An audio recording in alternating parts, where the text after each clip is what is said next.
All right, and welcome back to another episode of Perspective in Pokemon. And today I'm very happy to have with me Isaac, aka the Pokemon. And I've actually been able to connect with him, I think just Instagram, through Instagram, which actually a really cool thing about this podcast I've been loving, this show that I've been doing, is that like 98% of the people that I've had on the show have all come through social media. Like I've connected them either through like Twitter, through TikTok, through some other way. Like it's just been really cool. And what's also cool, it turns out that we only live like 15, 20 minutes from each other. I know. That's pretty insane. It's a small world. Small world indeed. But hey, would you go ahead and give like a 60-second intro as to who you are, what you're up to? Yeah, and thanks so much for having me on the show, Ulysses. It's been awesome getting to know you, chatting just on Instagram. This is the first time I actually had the pleasure of speaking with you in person, but I love your channel. So much fun. But my name's Isaac. I'm the Pokemon. I'm an artist and a collector. And I know we got a few questions that we'll jump into, like some of my history. But I have my own YouTube channel that I just started last September. So I think it's I don't know how long that is. 5 months now. Started to kind of get rolling now, but it's been a work in the progress. But anyway, that's a little bit about me. Awesome. I love Pokemon. I should hope so. That's awesome. That's actually cool because I wasn't quite sure when you had started. Because technically speaking, I started my channel like over 2 years ago. Yeah. But it was like someone had suggested, hey, I think you have some good thoughts to share. You should put it up on YouTube. And so I started it super inconsistent, like a video here or there. But it's kind of funny because it wasn't actually till September as well, just like, 5 months ago, whatever that was, that I actually started doing stuff consistently. Yeah. I think we kind of jumped on the Pokemon content creating at the same time. Yeah, cool. and actually, I'm curious because for me, I got back into Pokemon in 2019, sometime in 2019, which doesn't seem like that long ago, but it's like, that's coming up on 2 years. Yeah. But then I had no clue that like pack opening online, like live, like videos and everything, I had no clue that was even a thing. Like I think I saw, I don't remember who it was, someone's videos. I'm like, wow, there's like, it was a live video. I'm like, there's like 6,000 people watching this. Like that's crazy. Yeah, it's huge. It's such a big world right now, especially right now. Like the last year, it's just taken off. I got back into it about like 5 years ago, where I was pretty avid into collecting, and it's only escalated from there. But yeah, just the last year, you look at just card prices, and that tells you a lot. Okay.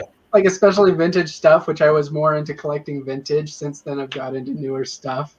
But vintage market, like last February, I saw, I'll take the Charizard card for an example, like the base set Charizard, just unlimited version. It was going for about like $50 to $70 last February. And then last March, it was going for over 100, like 150. And now it's up to like 500 or so, just that one card. It's ridiculous. But it's a fun time to be in the hobby. Definitely a very fun time. And I think we'll circle back to that. So going back into, I guess, your history, your past. Yeah. So are you like a 90s kid who got into Pokemon super young? Like how did you first get into Pokemon? Yeah, I'm a 90s kid. I was way into Pokemon as a little kid. I still got my N64, my Game Boy with Red, and Red was kind of my go-to. But I also love like Yellow. I have Gold and Silver. But I would say, I think it was like 6 years old was when I actually saw my sister and her friend were over watching the Pokemon series. And I sat down and started watching it with them. I was like, what is this? This is awesome. I'm into it. And they pulled out their cards, and I'm like, what? This is crazy. So her friend actually gave me my first card, which was a Diglett. And super stoked. I took it to school, realized, hey, Pokemon is kind of a cool thing amongst all the kids my age. But I didn't really get to open any packs when I was little.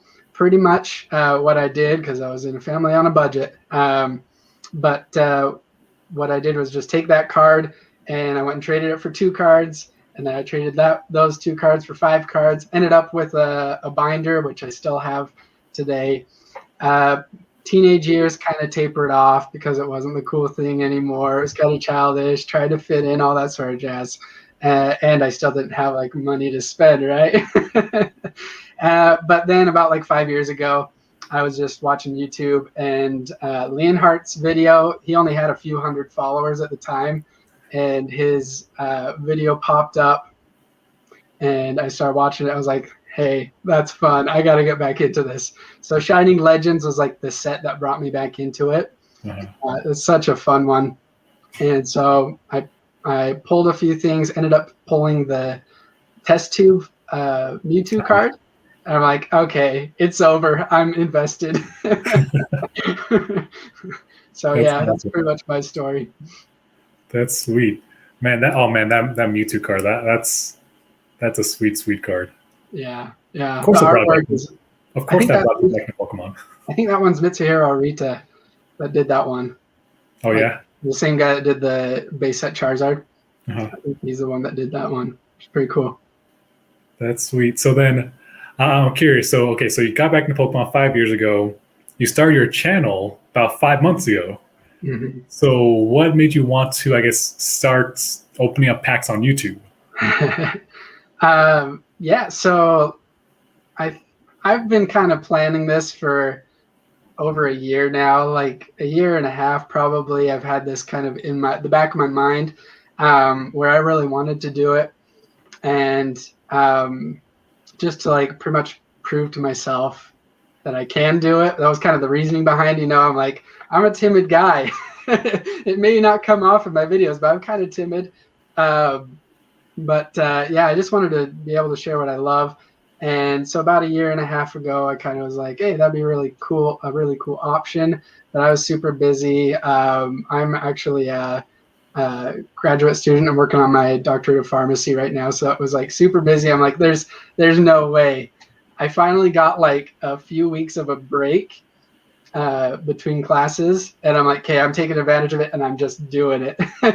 So that's really kind of the thing. I mean, you just kind of have to sit down and do it. And once I started recording videos, I mean, I felt like such an idiot at first. You feel really dumb. You feel really self-conscious. But I mean, it's just, I don't know, it's a lot of fun, and it's really fulfilling for me. So that's kind of my history with the channel. That's awesome. So I'm curious, were there times over the last year, so before you actually started, where you were like, okay, I'm going to do it this weekend, but then you psyched yourself out? Maybe a few times. That probably did happen. It's not like coming to the forefront of my mind right now. I'm trying to think. Yeah, I think there were a few times where I was like, okay, I'm going to do it. And I am kind of a perfectionist, so I had these excuses in my mind, whether or not I was saying like, oh, I'm going to do it this weekend or not. I had these excuses in my mind where I'm like, hey, well, I'm just not ready to start a channel yet. I don't have my setup. I don't have the camera. I don't have this or whatever. And I haven't like researched enough. I don't even know how to upload a video on YouTube. And so all these things that were for me just like the way my mind works, prerequisites to starting a channel. But in the end, I had to start underprepared, So I just started on my phone and didn't have any lighting or really much. I think I had like the shelves behind me set up and stuff. So that was actually something that was like big for me, is like when I start a channel, I really want to like have like my theme and put my brand sort of thing, was sort of my mindset. But really, it's not really about that. And especially since I started my channel, it's become less about that and more about the people I'm engaging with. And I've met so many awesome people. I always say like Pokemon community is like the most stellar community out there. So much positivity and just support from the, I call them the Pokey fam. That's sort of like my following is the Pokey fam, because we're like a family out there. So that's really been the driver for me. So hopefully that answers your question. Yeah, no, for sure. So that's awesome. I do want to point out, because I meet people and I talk to people who they want to start a YouTube channel, whether it's Pokemon related or something else, or they want to start making content on Instagram or TikTok, whatever it might be. But there is a lot of people who they think, oh, I need the background, I need the equipment, I need the perfect whatever they've put in their minds that they need or to start. And I always say, no. Just start. Like, you can build towards that. Like, you can get the background later, you can get the equipment later, but just start. Absolutely. Yeah. Like, I just think my thing is that, like, even if you get all the fancy equipment, but you haven't put the reps in, like, then you're just going to you might look like a fool. You might look, awkward, but in HD. Right. Absolutely. Yeah. And what was I going to say? Maybe I totally forgot what I was going to say, so we can move on. You're good. But yeah, I'm pumped that you started the channel, your channel, and yeah, because that's what I was going to say. Sorry, interrupt right there. But basically, like, I've seen quite a few people now that have started their channel and they get fatigued. They realize it's a lot of work to put into it. You got to come up with new ideas and stuff. And I would say probably the ideas and actual stuff you're talking about are really, and what you're doing on camera is really like the most important thing, rather than all these side things that are like, oh, I'm going to look glamorous or whatever, But you got to keep in mind that it's kind of a persistent thing that you have to start out with in mind, that it's going to take some work. It's going to be a slow start. It's going to be a long road, but in the end, you got to keep your eye on the prize, and it's going to be worth it in the end if you keep to it. And along the way, because you're doing what you love to do. And that's really the biggest thing that you need to have on a YouTube channel, is just be yourself and do what you love to do, 100%. Like, honestly, I think you need to have that passion for it, and just that in actually enjoying what you're doing, Yeah. Unfortunately, I think there are some, whether it's in Pokemon, whether it's something else, maybe they might go into it thinking, oh, I want to do this because I want to, look cool, or I want to have 1 million subscribers. I want to almost like almost for the glamour of it instead of just the love of it. Yeah, absolutely. And I think that's when you burn out more, is when you try and do it more as a show off thing, rather than it's just something you enjoy. Sure. Yeah. It's got to be for you, it's got to be something that is, for me, my channel is an escape.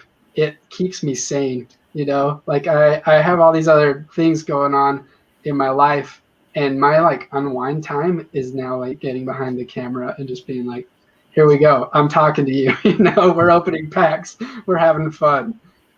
So yeah. For sure. Yeah. Like it reminds me of, I had a buddy who, like, no judgment on my part or anything. It's just an observation. He had started a podcast, and then I think it was like a month or two later, he stopped doing it. And his reasoning behind it, though, was he said, oh, there's only like 8 people listening to it. It's like, dude, you started 3 months ago. Like, Yeah. like, you have to understand that certain things take time. And also, and again, no judgment, but it just makes me wonder, like, what was the intent behind it? Like, were you trying to get big, or were you just trying to do something that you actually enjoyed? Yeah.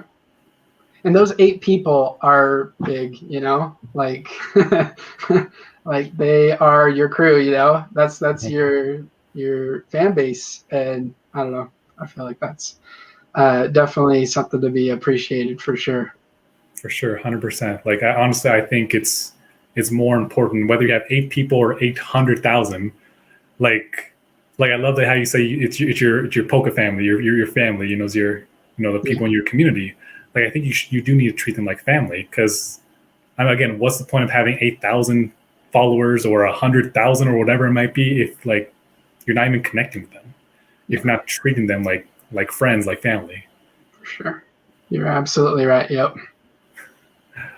So I am curious though, any if you want to share any particular goals or thoughts that the things that you're shooting for as far as when it comes to your channel.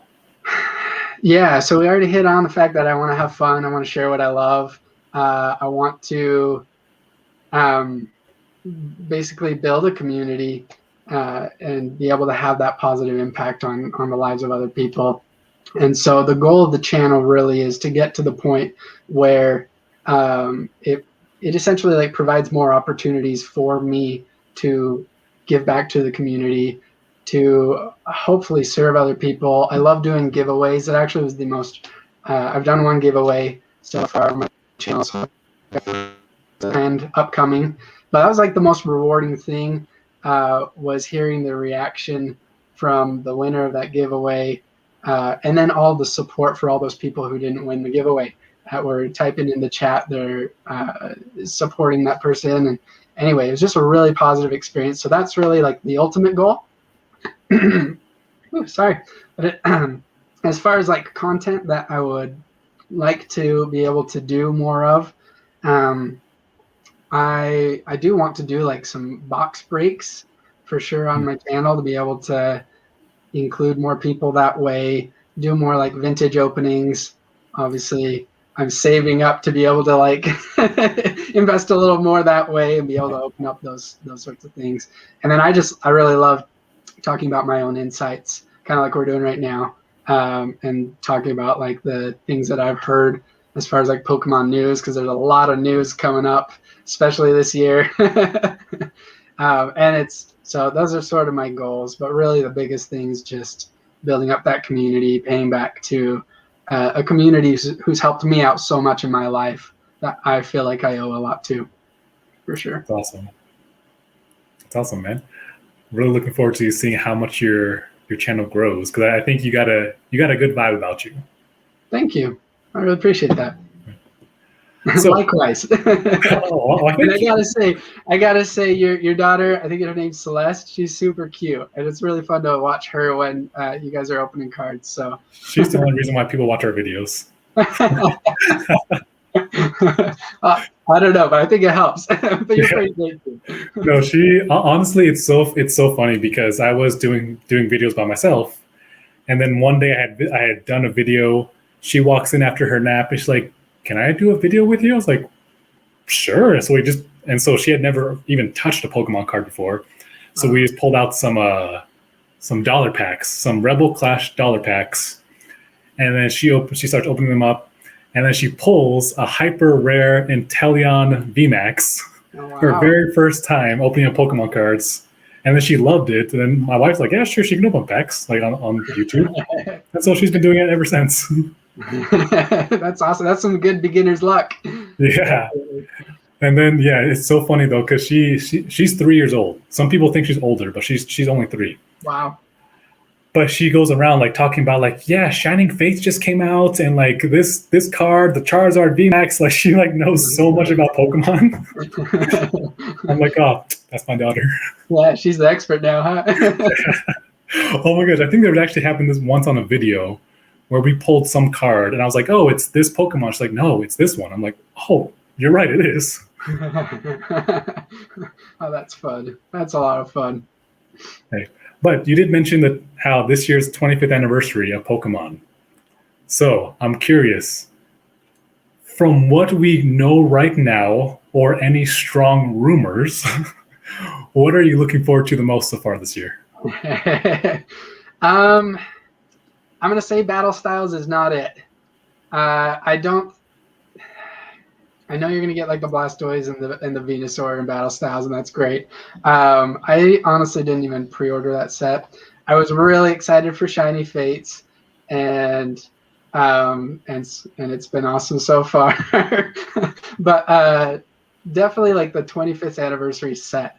Not a whole lot's been revealed, but if it's anything like, and I've heard rumors that it might be comparable to like Evolutions.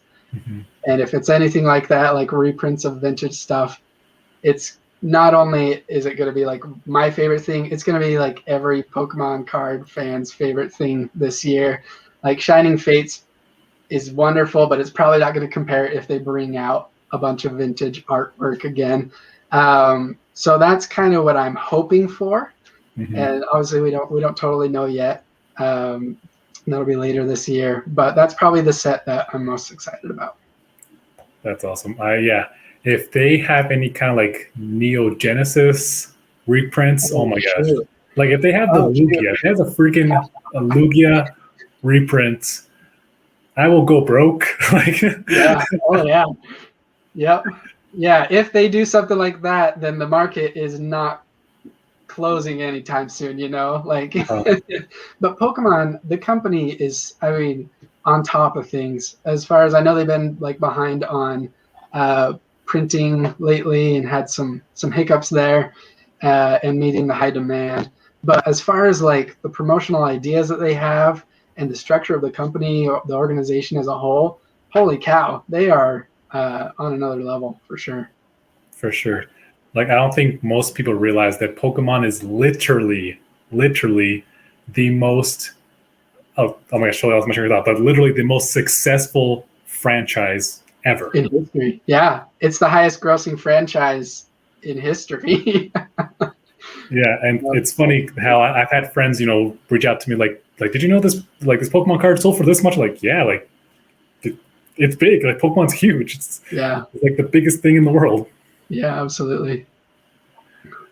And so I guess on that note, though, what are your thoughts about the current market, the current I guess climate of Pokemon? The market right now is in a good place, and it's in a good place for a lot of reasons. There is high demand, and there's a lot of people that are a little frustrated they don't have as much access to cards. But if you're a longtime collector, this is good for you. Having the sudden increase in demand and rise in value of Pokemon, because your cards just now got a lot more valuable, and it's going to continue growing. We have Logan Paul doing his opening this Friday, and that's only going to kind of drive things up a little bit more. But I do have my own opinion about that. But this is separate from that. Pokemon is popular, and that's good. That's good for the community. That's good for content creators. That's good for openers. If you're new getting into Pokemon, there's so much opportunity out there, and it can feel a little overwhelming for sure. But the thing is, you kind of just have to kind of focus on the things that you love. If you're into new stuff or if you're into old stuff, there's a point in the market for everyone. And I realize that the most valuable cards are going to continue to grow and rise outside of the budget of anybody, unless you are kind of one of these high income individuals that's able to afford something like that. I don't fall into that category. So for me, it's sort of just like, I take it for what it's worth. You have to appreciate Pokemon, whether it's at its low or at its high. If you're a collector, then price shouldn't mean a whole lot to you. But if you're an investor, then definitely there's a little bit of extra components that go into that. But I do want to just kind of circle back to the Logan Paul thing. And a lot of people are like, oh my gosh, can the market handle this? Can the market handle Logan Paul or all these crazy events that are just really seem to be making Pokemon unsustainable? And my thoughts on that, just real quick, are that, Logan Paul, these people that are paying like $40,000 for one pack, that is actually above what the pack value is, but those people are paying for experience. Whether or not you like Logan Paul, that experience is a unique opportunity for a lot of people and a lot of investors, and shouldn't be reflected. And I emphasize shouldn't, because some people are going to look at that and try to flip that onto the regular Pokemon market. But it shouldn't affect the actual Pokemon market as much as I think a lot of people think it does. And as long as people don't try to take too much advantage of that event, that particular event, I think the market's in a really good place right now. 100%. Yeah, and in fact, if I'm not mistaken, Logan Paul actually even came out with a video saying, "Hey, these packs have been selling for X amount of money, but that's not the actual like market value of the pack." Right. Yeah, he did. And so, yeah, I think, and I'll be honest, because talking about Logan Paul, I think people, yes, he has had an effect on more people, getting more eyes on Pokemon, but I think people are giving him too much credit when it comes to how the market has played out, more people coming into the hobby. Like, yeah, if you just got back into it 6 months ago, 7 months ago, you might think Logan Paul, it was just Logan Paul who made this whole thing happen. It's like, no, no, no, no, no. If you've been in it at least even like a year, this was already happening. Like, Yeah. that like all the signs were already there for a Pokemon explosion. Absolutely. And it started with Hidden Fates. I remember that set came out, and I had a lot lower budget back then. I've had to kind of like increase my budget since, but I remember, opening some Hidden Fates, and then you could still find them on store shelves pretty much anywhere for the first little while. After about a month, that set caught on, and it caught on fire. I was about to purchase the Shiny Umbreon full art card for $15. And I was like, okay, maybe I'll hold off on that for like, a couple of weeks because I have other cards in mind I want to buy. 1 week, or no, it was just like 2 days later, I saw it going for $80. And I'm like, oh, and that was it. That was like what started it all, in my opinion. Yeah, I mean, I don't think people realize that, or at least don't consider the fact that, yeah, like people like Logan Paul, and even like you had people like Logic, other people flexing on Instagram, I bought this card. Like, these are all people who actually grew up with Pokemon in the first place. Yeah. And you have to keep in mind that not only did they grow up with them, but your neighbor grew up with them. Like, if you're the same age as us, your next door neighbor, your coworker, your boss, all grew up with Pokemon. And so many of them are just getting back into it because now they actually have some money. Yeah. Now they have a 3-year-old who loves it. And so they want to get back into it to enjoy it with them. Like, I have so many people over the last, 4 or 5 months who hit me up. They're like, hey, I started opening up some packs with my son, and now I want to get back into it. What are some good sets? Or like, hey, I just got back into it. Like so many other people who just got back into it just because that's just what happens. Like, when people hit a certain age, it's a tendency that they want to go back to their childhood. Yeah, it rekindles that fire, and that fire is in everybody, Anybody who grew up with it, it can just like go like that, For sure. And I love how you mentioned, if you are an investor or a collector who maybe might want to sell later, yeah, if you're thinking long term, this is great.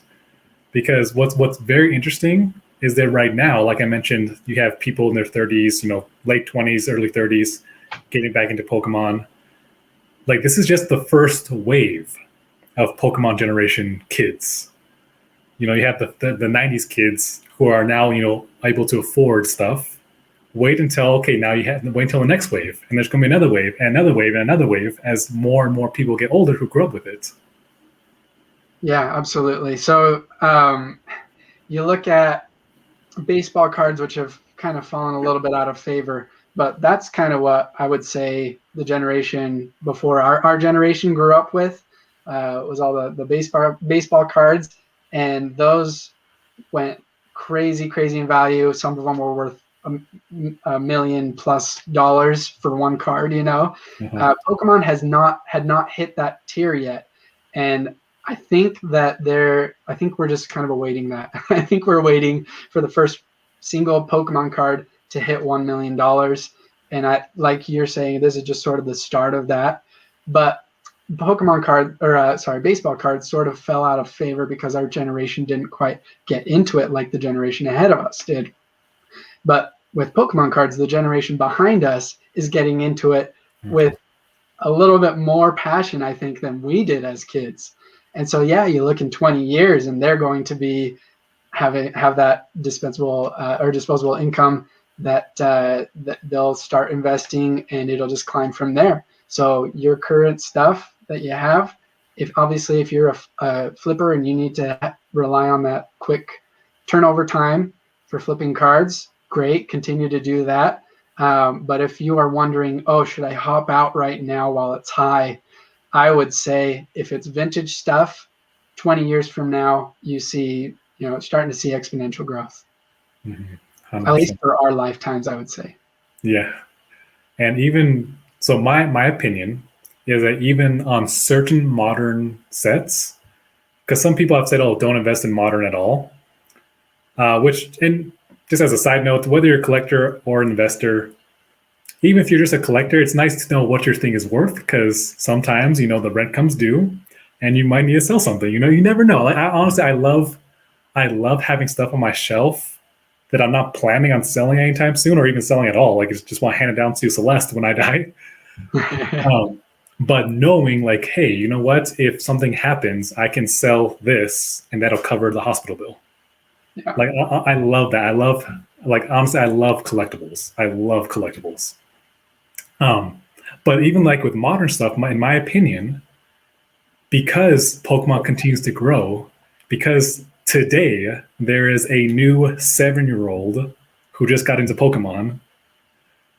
Like, even if they reprint a ton of Hidden Fates, for example, maybe that means that the Hidden Fates ETB goes from $200 a box to $120 or whatever it might be.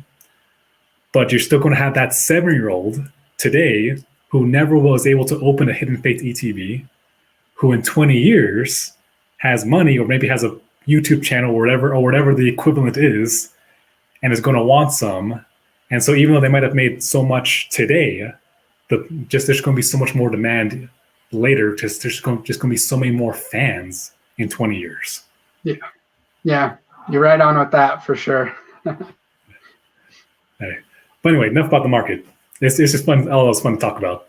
Yeah, it is. There's so much to talk about with it. There is so much to talk about. Like, that's what I'm saying. We could. But before this, I was saying we could talk for like 2 hours, like just all about all this.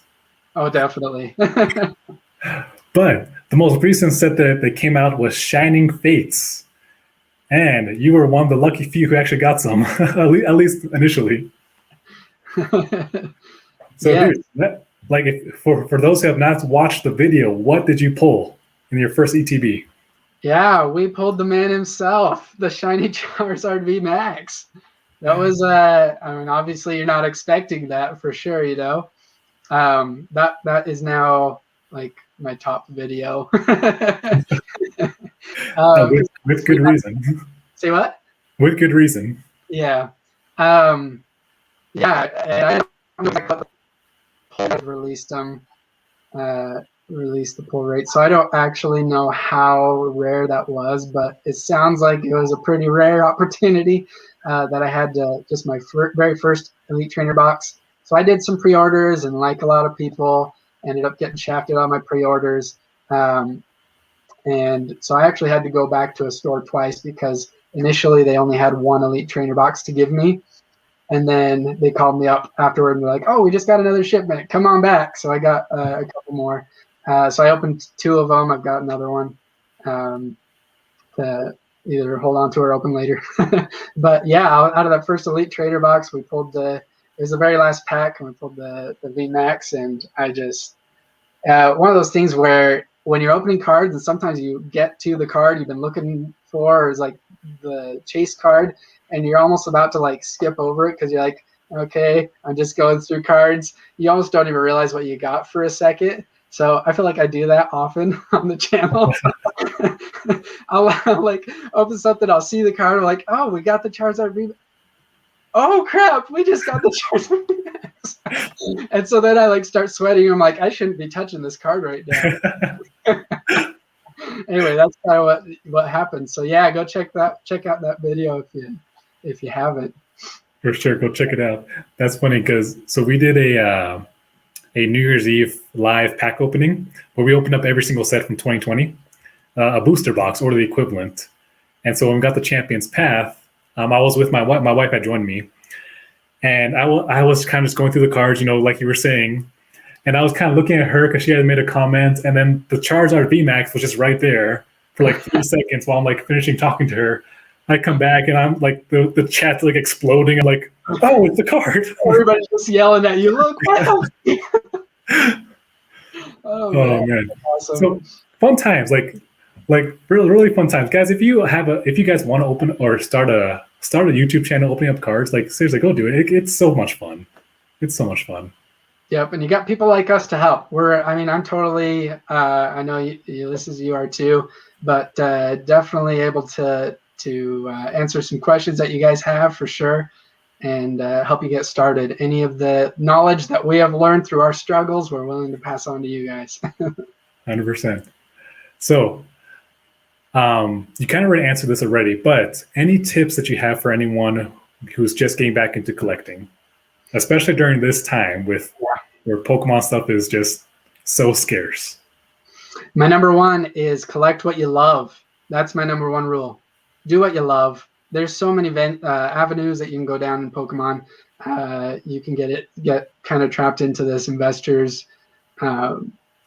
hole where you feel kind of trapped because you're like, vintage stuff could just go exploding. We have the Logan Paul coming up, and so maybe I need to put all my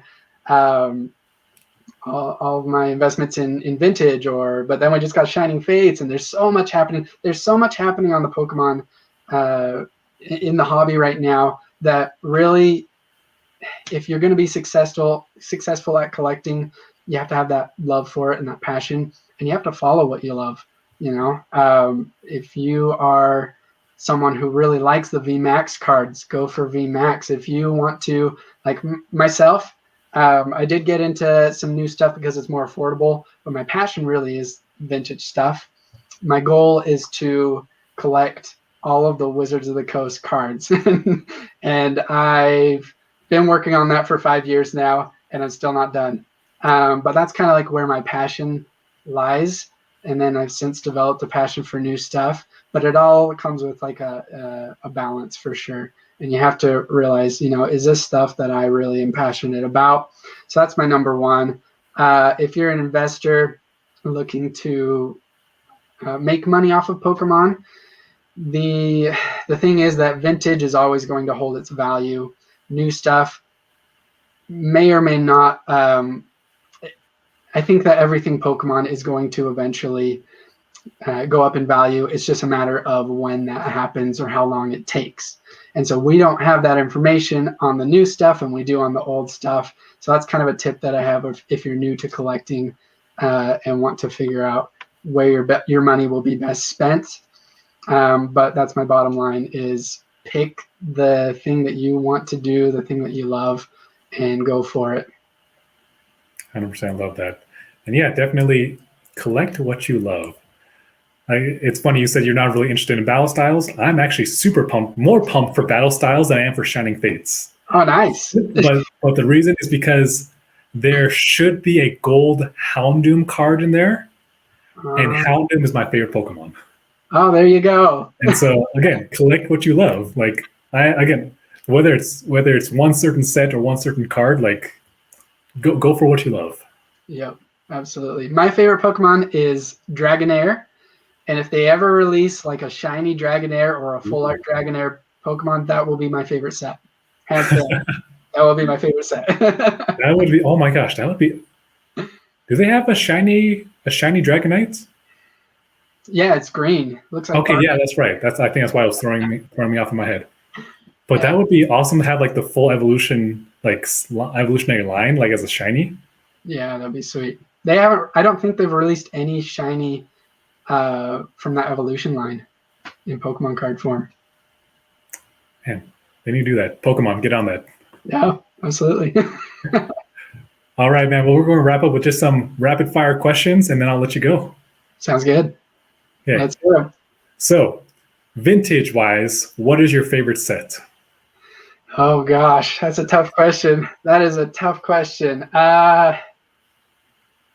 Legendary Collection. That is my favorite set. Not only do the reverse holographics look amazing, it's kind of an underrated set. And I think that that's actually a really good thing to invest into. But I love those firework cards. They're like my favorite thing.